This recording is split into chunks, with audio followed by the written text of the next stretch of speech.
Belum usai, langkah dunia menghambat penyebaran virus corona menghadapi tantangan baru berupa kemunculan varian baru virus corona ini. Omikron pertama kali terdeteksi di Afrika Selatan pada 9 November 2021. Varian ini disinyalir menjadi penyebab lonjakan kasus di Afrika Selatan dalam beberapa minggu berikutnya. Di akhir November, Omikron juga terdeteksi ada di sejumlah kasus COVID-19 di Inggris, Jerman, Belgia, hingga Hong Kong. Sejumlah negara pun memberlakukan pembatasan perjalanan ke Afrika.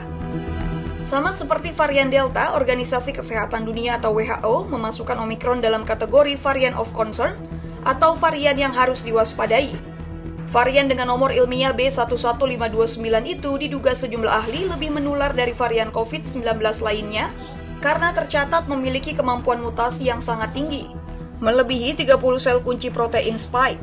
Karakteristik ini yang membuat varian ini membutuhkan kewaspadaan semua pihak.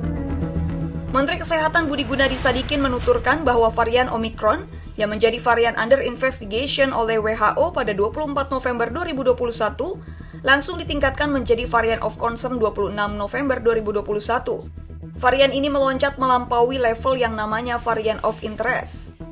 Menteri Kesehatan Budi menuturkan, dunia dan Indonesia sekarang sudah jauh lebih cepat dan lebih canggih mengidentifikasi varian-varian baru. Varian-varian baru inilah yang menyebabkan lonjakan. Setiap ada varian baru, alfa, beta, delta, selalu terjadi lonjakan. Dengan begitu, faktor utama lonjakan adalah varian baru. Varian Omikron cepat menjadi varian of concern karena mutasinya sangat banyak dan mutasi-mutasi yang berbahaya dari varian-varian sebelumnya ada di sini. Mutasinya ada sekitar 50 dan sebanyak 30 mutasi ada di spike protein di mahkota dari corona. Mutasi yang buruk-buruk itu dibagi menjadi 3 kelompok. Pertama, kelompok mutasi yang meningkatkan keparahan. Kedua, kelompok mutasi yang meningkatkan transmisi penularan. Ketiga, kelompok mutasi yang meningkatkan escape immunity atau bisa menghindari vaksin. Kami ingin memastikan bahwa kemampuan jaringan lab sudah mampu untuk melihat penyebarannya di dunia, mengidentifikasi dengan cepat, dan membuat kita bisa merespons kebijakan dengan cepat. Yang nomor 2, kebijakan yang kita bikin berbasis data.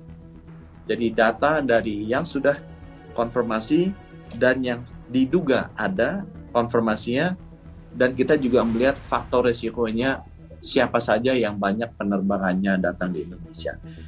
Hingga kini para ilmuwan masih terus melakukan penelitian dan belum bisa menjelaskan dengan detail apakah varian ini lebih menular dan mampu mengurangi efikasi vaksin COVID-19 yang sudah ada. Jika vaksinasi terbukti efektif, maka pemberian vaksin booster menjadi salah satu solusi sementara selain protokol kesehatan untuk mencegah penularan COVID-19 dari varian Omikron ini. Berdasarkan data vaksinasi COVID-19 per 28 November 2021, dari target 208.265.720 orang, sebanyak 138.530.231 orang telah divaksinasi tahap pertama.